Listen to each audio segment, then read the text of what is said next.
10व्या अ, ब, क या तिन्ही वर्गाच्या विद्यार्थिनींचं मी मोहतकर मॅडम स्वागत करते.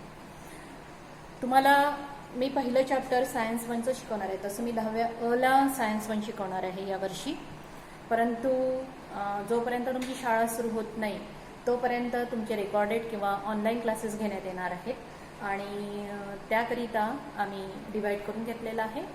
पंचबुद्धे सर तुम्हाला मॅथ्सचे सेतू अभ्यासक्रम शिकवेल, सेलोकर मॅडम सायन्सचा सेतू अभ्यासक्रम शिकवेल, मी सायन्स 1 शिकवेल तीनही वर्गाला आणि धकाते मॅडम मॅथ्स शिकवतील तुम्हाला. एक चॅप्टर झाल्यानंतर तो क्रम बदलेल, कोणी कोणताही विषय शिकवू शकतात. मग आता यावर्षी तुम्हाला सेतू अभ्यासक्रम हा नवीन पोर्शन दिसतो आहे. हा सेतू अभ्यासक्रम म्हणजे नेमकं काय आहे ते सर्वात आधी आपण समजून घेऊ. आणि हा सेतू अभ्यासक्रम तुम्हाला प्रत्येक विषयासाठी येणार आहे आणि त्याच्या वर्कशीट्स आहेत ज्या तुम्हाला सोडवायच्या आहेत. हा महाराष्ट्र गव्हर्नमेंटचा प्रोग्राम आहे. का बरं राबवून राहिले हे महाराष्ट्र गव्हर्नमेंट? कारण मागच्या वर्षी पूर्ण कोरोना काळ गेला, शाळा अतिशय कमी कालावधीसाठी सुरू होती आणि जेवढ्या कालावधीसाठी शाळा सुरू झाली होती तेवढ्या कालावधीमध्ये एखाद दुसरं चॅप्टर कंप्लीट झालं, राहिलेला पूर्ण पोर्शन आपण रेकॉर्डेड क्लासेस किंवा ऑनलाईन क्लासेस असा करून पूर्ण केलेला आहे. मग अशावेळी आपले कन्सेप्ट क्लिअर झाले, म्हणजे तुमचे कन्सेप्ट क्लिअर झाले की नाही हे आमच्यापर्यंत पोहोचलंच नाही. परीक्षासुद्धा आपण गुगल फॉर्मवर घेतलेले आहे. त्याच्यामुळे कोणता कन्सेप्ट तुमचा क्लिअर झाला, कोणता नाही झाला, तुम्हाला खूप जास्त काही प्रश्न राहू शकतात. तर तो पुन्हा एकदा तो पोर्शन 9व्या वर्गाचा पोर्शन पुन्हा एकदा रिपीट व्हावा त्याच्यासाठी गव्हर्नमेंटनी हा सेतू अभ्यासक्रम राबवलेला आहे. हा 45 दिवसाचा अभ्यासक्रम आहे. या 45 दिवसाच्या अभ्यासक्रमामध्ये म्हणजे 1 जुलैपासून 14 ऑगस्टपर्यंत तुम्हाला वर्कशीट 45 दिवस वर्कशीट सोडवायची आहे. आता मग हा अभ्यासक्रम कशावर आधारित आहे? तर 9व्या वर्गावर आधारित आहे. जसे तुम्ही 10व्या वर्गाच्या मुली आहेत तर हा 9व्या वर्गावर आधारित आहे. मग सायन्स 1 संबंधी आपण विचार केला. आता 9व्या वर्गामध्ये जे सायन्स 1चे जेवढे चॅप्टर होते, मी फक्त सायन्स 1 म्हणून राहिली, पूर्ण सायन्स नाही, सायन्स 2चे वेगळे. सायन्स 1चे जेवढे चॅप्टर्स होते तेवढ्या चॅप्टर्सवर छोटा छोटा पोर्शन घेऊन एक PDF तुम्हाला पाठवलेली आहे. त्या प्रत्येक चॅप्टरमध्ये थोडासा पोर्शन एक्सप्लेन करून दाखवलेला आहे आणि त्याच्या खाली काही 4-5 प्रश्न आहेत. तर हे जे 4-5 प्रश्न आहेत ते प्रश्न तुम्हाला तुमच्या नोटबुकमध्ये सोडवायचे. फक्त प्रश्न, वरचा जो पोर्शन तुम्हाला तिथे समजावून सांगितलेला आहे तो तुम्हाला लिहायचा नाहीये, तुम्हाला फक्त खालचे प्रश्न सोडवायचे आहे. मग आता हा पोर्शन तुम्हाला समजावून सांगितल्या जाईल किंवा तुमच्याकडे जर जुनी पुस्तकं असेल तर त्याच्यामधूनही तुम्हाला पाहून ती उत्तरं लिहिता येईल, जेणेकरून तुमचा जो कन्सेप्ट आहे तो क्लिअर व्हावा. कारण 9व्या वर्गाचा जो अभ्यासक्रम आहे त्यावर आधारित हा 10व्या वर्गाचा अभ्यासक्रम आहे. त्याच्यामुळे 9व्या वर्गाचा कन्सेप्ट क्लिअर होणे हे अतिशय आवश्यक आहे. मग आता ह्या वर्कशीट कशा सोडवाल तुम्ही? अशा खुल्या पेजेसवर सोडाल की नोटबुकमध्ये सोडवाल? तर नोटबुकमध्ये सोडवणं जास्त सोयीचं होतं, कारण त्या आम्हाला चेक करायच्या, त्या आमच्यापर्यंत आणायच्या. तर त्यासाठी तुम्हाला प्रत्येक विषयासाठी एक 100 पेजेसचं किंवा मग तुम्ही 50 पेजेसचं नोटबुक जरी केलं किंवा मग 100 पेजेसचं घेतलं आणि त्यामध्ये 2 विषय केले तरी सुद्धा चालतात. तर आता प्रत्येक याच्यामध्ये हे मी माझ्या विषयाच्या संबंधित सांगते, इतर शिक्षकांनी काय सांगितलं आहे तुम्ही त्याप्रमाणे इन्स्ट्रक्शन फॉलो करा. आता सायन्स 1 साठी जर तुम्ही 50 पेजेसचं एखादं नोटबुक घेतलं किंवा जुनं नोटबुक असेल त्याच्यातले पेजेस आणि त्याला छान कव्हर लावून 50 पेजेस घेतले आणि त्याला छान कव्हर लावून छोटी वही तयार केली तर त्यामध्ये सुद्धा तुम्ही एका पेजवर एका दिवसाची कृतीपत्रिका किंवा वर्कशीट सोडवू शकता. आता रोजची एकच वर्कशीट सोडवायची का नाही, तुम्ही 2ही सोडू शकता, 4ही सोडवू शकता किंवा 10 सोडवू शकता. फक्त तुम्हाला 14 ऑगस्टच्या आधी त्या पूर्ण वर्कशीट सोडवायच्या आहे. आता ह्या वर्कशीट सोडवताना मध्ये मध्ये एक 15 दिवसानंतर, एक 15 दिवसाचा कालावधी झाला की एक चाचणी होती. तर ती चाचणी बहुतेक आम्ही गुगल, समजा शाळा सुरू झाली नाही तर ती चाचणी आम्ही गुगल फॉर्मवर तुम्हाला घेऊ. त्यानंतर ती चाचणी घेण्यात येईल, तुमचा तो रेकॉर्ड आम्हाला हे करायचा आहे आणि त्याचे जे मार्क आहेत ते सर्व इंटरनलमध्ये आम्हाला टाकायचे आहे. म्हणजे अंतर्गत मूल्यमापन जे म्हणतो आपण त्यामध्ये तुमचे ते मार्क राहणार आहे 10व्या वर्गाच्या साठी. आता ही वर्कशीट एकदा सोडवली की नंतर जेव्हा शाळा सुरू होईल तेव्हा ते नोटबुक आम्हाला चेक करायला द्यायचे आहेत. असा हा सेतू अभ्यासक्रम आहे. काही प्रश्न असेल तर तुम्ही मला फोन करू शकता, म्हणजे याच्या संबंधित ती वर्कशीट.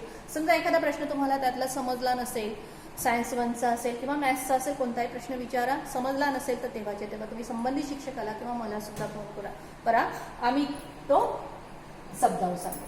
आता घेऊ आपण 10व्या वर्गाचं ग्रॅव्हिटेशन चॅप्टर. फर्स्ट चॅप्टर कोणतं आहे? ग्रॅव्हिटेशन.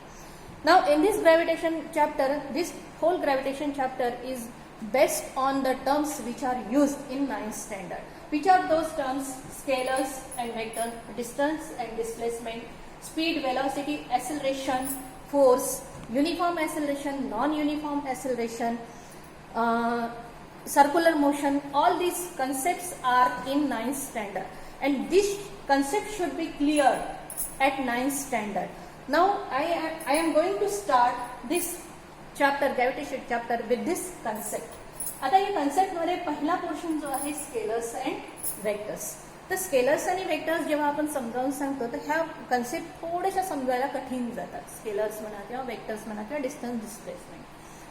आता स्केलर्स म्हटलं तर समजा या सर्व फंडामेंटल क्वांटिटीज, स्केलर्स किंवा वेक्टर्स ह्या ज्या क्वांटिटीज आहेत, आता कोणत्या कोणत्या quantity? Distance, displacement, force, energy, work, अजून आपला momentum, all these the fundamental quantities. Now these fundamental quantities are either scalar or vector. Now what do you mean by scalar and vector? Scalar means the fundamental quantities which can be described by only magnitude, and the vectors are the quantities which can be described, fundamental quantities which can be described by magnitude as well as direction. आता जर मी अशी diagram असं जर definition सांगितली तर तुम्हाला ती समजायला कठीण जाते. आता बघा, मी जर म्हटलं की अरे दूध घ्यायचं आहे किंवा मग साखर आणायची आहे. साखर आणायची म्हटलं तर आपण काय म्हणतो, किती किलो आणायची आहे? अर्धा किलो आणायची आहे, 1 किलो आणायची आहे. मग 1 किलो, अर्धा किलो, 5 किलो हे काय झालं? मॅग्निट्यूड. आपण असं म्हणत नाही कधी ए पूर्वेला जाऊन साखर आणायची आहे, ए पश्चिमेला जाऊन साखर आणायची आहे, असं म्हणतो का? कधी नाही. म्हणजे साखर म्हणजे त्याचं काय झालं? मास. त्या साखरेचं वजन हा शब्द आपण इथे वापरत नाही, कारण वजन आणि वस्तुमान म्हणजे मास आणि वेट हे दोन्ही वेगळे कन्सेप्ट आहे. तर ते काय झालं? त्याचं mass. That means mass can be describe by only magnitude. What is the mass of 5, म्हणजे मास ऑफ 5 kg शुगर. हे जे म्हटलं तर हे फक्त मॅग्निट्यूड झालं, त्याच्यामध्ये कुठेही डायरेक्शन आलेली नाही. That means mass can be describe by only magnitude, and therefore it is a scalar quantity. Mass काय झालं? स्केलर क्वांटिटी झाली. दुसरा एखादा शब्द क्वांटिटी घेऊ आपण, टाइम. किती वाजले असं जर म्हटलं आपण तर आपण म्हणतो 5 वाजले, 7 वाजले असं म्हणतो. असं म्हणतो अरे पूर्वेला 7 वाजले, पश्चिमेला 5 वाजले असं म्हणतो का आपण? नाही. म्हणजे तिथे डायरेक्शन आपण मेन्शन करत नाही, किंवा डायरेक्शन ती क्वांटिटी डिस्क्राईब करायसाठी डायरेक्शनची गरज नाही. साखर 5 किलो, दूध 5 लिटर, काही गरज नाही तिथे डायरेक्शन दाखवायची, किंवा त्याच्या डायरेक्शननुसार त्याचं मास बदलत नाही. वेळ सुद्धा बदलेल का? समजा पश्चिमेकडे घड्याळ असेल, तिथे 5 वाजले असेल, तर ती दुसरं एखादं घड्याळ पूर्वेकडे लावलेलं असेल तर तिथे का 7 वाजलेले असतात का? नाही, तिथे सुद्धा 5 वाजलेले असतात. डायरेक्शननुसार या क्वांटिटीज बदलत नाही. मग डायरेक्शननुसार ज्या क्वांटिटीज बदलतात त्यांना काय म्हणतात? Vectors. The quantities which can be described by magnitude, those are scalars quantity, and the quantities which can be described by magnitude as well as direction, those are vectors quantity. मग आता हे vectors quantity कोणत्या आहे, scalars quantity कोणत्या आहे, हे सर्व 9व्या वर्गात झालेलं आहे. स्केलर्स क्वांटिटी म्हणजे मास आहे, डिस्टन्स आहे, स्पीड आहे, energy, all these are scalar quantity. Vector quantity, displacement, velocity, acceleration, all these are vector quantity. Work, all these are vector quantity. Sorry, work is also vector quantity. Then distance and displacement. What do you mean by distance and displacement? Let's explain this distance and displacement by one example. Now if this I have started from this point A पासून मी सुरुवात केली. Here I covered 5 kilometer distance, 5 kilometer, reach at point B. After that I covered 7 kilometer distance and reached at point C. That means the total distance covered by me, actual distance, that is actual path followed by me, actual path, this is the total distance, that is 12 kilometers I have followed during this path, and went from starting point to end point. या पहिल्या point पासून मी सुरुवात केली पहिल्यांदा 5 kilometre बी पॉईंटपर्यंत गेली आणि बी पासून मी 7 किलोमीटर सी पॉईंटपर्यंत गेली. तर मी total distance covered by me is 12 kilometre. म्हणजे इथून मी इथपर्यंत आली तर किती किलोमीटर डिस्टन्स मी पार केलं? 12 kilometre. That means distance covered by the body this is 12 kilometre. That means distance is a actual path followed. Actual path म्हणजे एकूण किती मी मार्ग क्रमण केला त्याला काय म्हणतात? डिस्टन्स.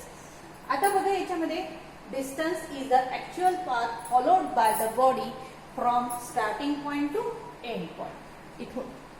परंतु हेच करताना माझी बॉडी बघा कशी गेली असेल तरी सुद्धा ती इथून इथपर्यंतच आली. ती अशी अशी गेली. समजा एखादी बॉडी अशी असेल अशी अशी अशी अशी अशी अशी अशी अशी अशी इथपर्यंत आली. इथून त्याचा स्टार्टिंग पॉइंट आहे हा आणि एंड पॉइंट काय झाला? हा झाला. म्हणजे ही बॉडी इथून त्या बॉडीने एवढं एवढं एवढं हे जर मोजलं पूर्ण तर एवढं डिस्टन्स कव्हर केलं. परंतु ती बॉडी डिस्प्लेस किती झाली? इथून इथपर्यंत झाली. This is the shortest minimum distance. This is the minimum distance. हे डिस्टन्स जे आहे त्याला म्हणतात डिस्प्लेसमेंट. डिस्प्लेस झाली. जसं मी इथून एखादा खडू फेकला तर इथून फेकला आणि तो तिथे पोहोचला तर हा असा गेला. हा इथून असा गेला म्हणजे त्यांनी त्या ऍक्च्युअल डिस्टन्स कव्हर केलं. परंतु हा इथून फक्त तिथपर्यंत पोहोचला. कसा गेला हे नाही विचारलं मी. इथून तो तिथपर्यंत पोहोचला तर हे जे डिस्टन्स आहे त्याला म्हणतात displacement. Displacement means the minimum distance between starting and end point. म्हणजे हे जे 12 किलोमीटर आहे हे काय झालं? डिस्टन्स. आणि ए पासून सी पर्यंत हे जर मी मोजलं तर समजा एक 10 किलोमीटर जर फिरत असेल तर हे काय झालं? त्याचं डिस्प्लेसमेंट. तर अशा पद्धतीने डिस्टन्स आणि डिस्प्लेसमेंट ह्या दोन क्वांटिटी आहेत. मला सांगा इथे डिस्टन्स कोणतं झालं? इथून मला हे मोजावं लागेल असं इथून इथपर्यंत हे झालं डिस्टन्स. आणि डिस्प्लेसमेंट मोजायचं असेल तर हे एवढंच अंतर. म्हणजे ही बॉडी इथून सुरुवात झाली इथे डिस्प्लेस झाली. म्हणजे हे काय झालं? त्याचं displacement. This distance is a scalar quantity. आपण म्हणतो ना इतकं अंतर कापलं, इतकं अंतर कापलं, या गाडीने एवढं अंतर कापलं. म्हणजे ती काय झाली? Scalar quantity. त्याच्यामध्ये डायरेक्शनची गरज नाही पडत. परंतु मी जर म्हटलं अरे कोणीकडे पडला तो खडू असं जर म्हटलं कोणीकडे तर काय? तर तिथे डायरेक्शन. आणि तो पडला खडू कुठे पडला कुठे गेला असं जर म्हणायचं असेल तर ती तो खडू कुठे डिस्प्लेस झाला असा त्याचा अर्थ होतो. म्हणून डिस्प्लेसमेंट ही काय झाली? वेक्टर क्वांटिटी झाली. त्यानंतर स्पीड. आता speed, velocity, acceleration and force घ्यायसाठी मी दुसरा व्हिडिओ करते. इथे मी स्टॉप करते.